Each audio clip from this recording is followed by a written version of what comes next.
इस वक्त हम पालमपुर के उसी रोटरी भवन में मौजूद हैं जिस भवन में साल 1999 में भारतीय जनता पार्टी की राष्ट्रीय कार्यकारिणी की पहली बैठक हुई थी। चलिए उस जगह का भी दीदार करवाते हैं जहां पर जो है तत्कालीन जो भारतीय जनता पार्टी के जो वरिष्ठ नेता थे, उस वक्त के जो राजनीति के जो पुरोधा थे, या यूं कहें कि पूरे देश की राजनीति के जो सबसे दिग्गज नेता थे, उन नेताओं की ओर से जो है यहां पर उस बैठक में भाग लिया गया था। खुद जो प्रधानमंत्री रहे हैं अटल बिहारी वाजपेयी, वो खुद यहां पर पहुंचे हुए थे। इसके अलावा जो गृह मंत्री रहे हैं और उस वक्त भारतीय जनता पार्टी के राष्ट्रीय अध्यक्ष लाल कृष्ण आडवाणी, वो यहां पर जो है वो पहुंचे हुए थे। आज हम उसी जो हॉल है जहां पर ये 3 दिवसीय बैठक हुई थी, 9 जून से लेकर 11 जून तक जो बैठक हुई थी, उस बैठक का गवाह ये वही जो ये हॉल है, ये सभागार है, वो जहां हम लोग मौजूद हैं। इस वक्त आप देख सकते हैं तस्वीरों में, इसमें आंशिक भर बदलाव किया गया है। अन्यथा जो चीजें आज से 34 साल पहले इस सभागार की थीं, आज भी ठीक वैसी ही चीजें जो है वो यहाँ पर आप देख पा रहे होंगे। यहाँ पर कुछ ज्यादा बदलाव नहीं हुआ है। जिस तरह की यहाँ पर विंडोज हैं, वो विंडो एज इट इज हैं, उसमें भी किसी तरह का कोई बदलाव नहीं हुआ है। बताया ये जा रहा है कि सिर्फ और सिर्फ जो नीचे का जो फर्श है, ये फर्श जो है वो ये चेंज हुआ है और ये टाइल्स जो है यहाँ पर लगा दी गई हैं। अन्यथा उस वक्त जो था यहाँ पर, क्योंकि पूरी तरह से ये जो फर्श है ये मिट्टी का हुआ करता था और इसी पर जो है उस वक्त जो दरियां थी वो बिछाई गई थी, चटाइयाँ यहाँ पर बिछाई गई थी। जैसे कि आजकल जो गोलमेज सभाएं होती हैं सभागारों में, उस तरह से उस वक्त जो है ना तो वो गोलमेज था, ना ही उस तरह की कुर्सियां थी जो आजकल की कुर्सियां जो हैं वो सभागारों में देखी जाती हैं, सोफे देखे जाते हैं, लग्जरी चेयर्स जो है वो लगाई जाती हैं, वो ऐसा कुछ भी नहीं था। जब ये सभा चल रही थी, जब ये कार्यसमिति की बैठक हो रही थी, तो वो नीचे ही जो है दरियां बिछाकर हो रही थी। यहाँ सामने ही जो है अटल बिहारी वाजपेयी, लाल कृष्ण आडवाणी, मुरली मनोहर जोशी और विजय राजे सिंधिया, जिनको राजमाता कहा जाता है, वो जो है वो यहाँ पर मौजूद थे ठीक कतार में। इसी तरह से बाकी के जो कार्यकारिणी के जो सदस्य थे वो इसी तरह से यहाँ पर मौजूद थे।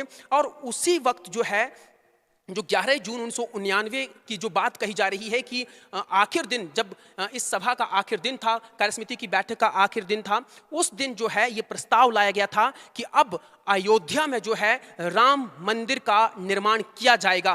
तो उस राम मंदिर के निर्माण के लिए जो है इसी सभागार को जो है वो चुना गया था, इसी पर उसकी नींव रखी गई थी, यूं कह सकते हैं। और जो मंदिर की जो रूपरेखा थी या मंदिर निर्माण को लेकर जो बातचीत हुई थी भारतीय जनता पार्टी की ओर से, जो संकल्प लिया गया था, वो इसी जगह से लिया गया था। यही वो पवित्र जगह है जहां से जो है वो संकल्प लिया गया था और आज वो संकल्प जो है वो परवान चढ़ चुका है। 34 साल के बाद जो है आज भव्य राम मंदिर बनकर जो है वो देश और दुनिया के लोगों के सामने है। इसके अलावा अगर हम ये भी देखें तो वो संकल्प कहीं ना कहीं जो है आज से 34 साल पहले उन भारतीय जनता पार्टी के नेताओं की ओर से लिया गया था। उसके पीछे की बड़ी जो पटकथा लिखी गई थी वो इसी जगह पर लिखी गई थी। वो तस्वीर दिखाने के लिए न्यूज़ 18 इकलौता ऐसा चैनल है जो यहाँ पर पहुंच चुका है और आज आपको वो तस्वीर यहाँ पर दिखा रहा है कि वही जगह थी।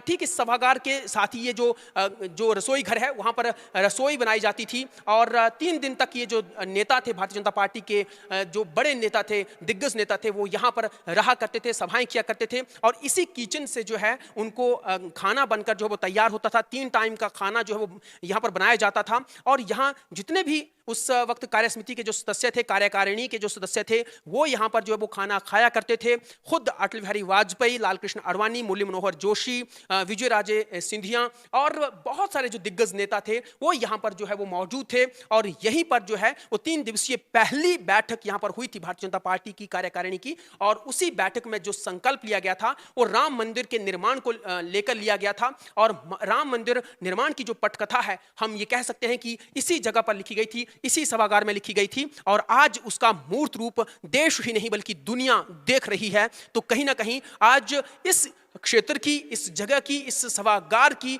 जो ये पृष्ठभूमि है वो ऐतिहासिक होती हुई नजर आ रही है। और जब जब भी राम मंदिर की बात आएगी, पालमपुर का नाम हमेशा आएगा। देवभूमि के सबसे बड़े जनपद कांगड़ा की इस वीर भूमि, देवभूमि पालमपुर का नाम निश्चित तौर पर आएगा। और सबसे बड़ी बात यह है कि इस माटी का, इस जगह का, इस स्थान का नाम जो हमेशा रहेगा, चिरस्मरणीय रहेगा, क्योंकि इसी जगह पर बैठकर जो है उन दिग्गज नेताओं ने जो है वो संकल्प लिया था और आज वो संकल्प जो है वो पूर्ण रूप से मुकम्मल हो चुका है। पालमपुर से कैमरा पर्सन राजकुमार कौंडल के साथ विचित्र शर्मा, न्यूज़ 18 हिमाचल।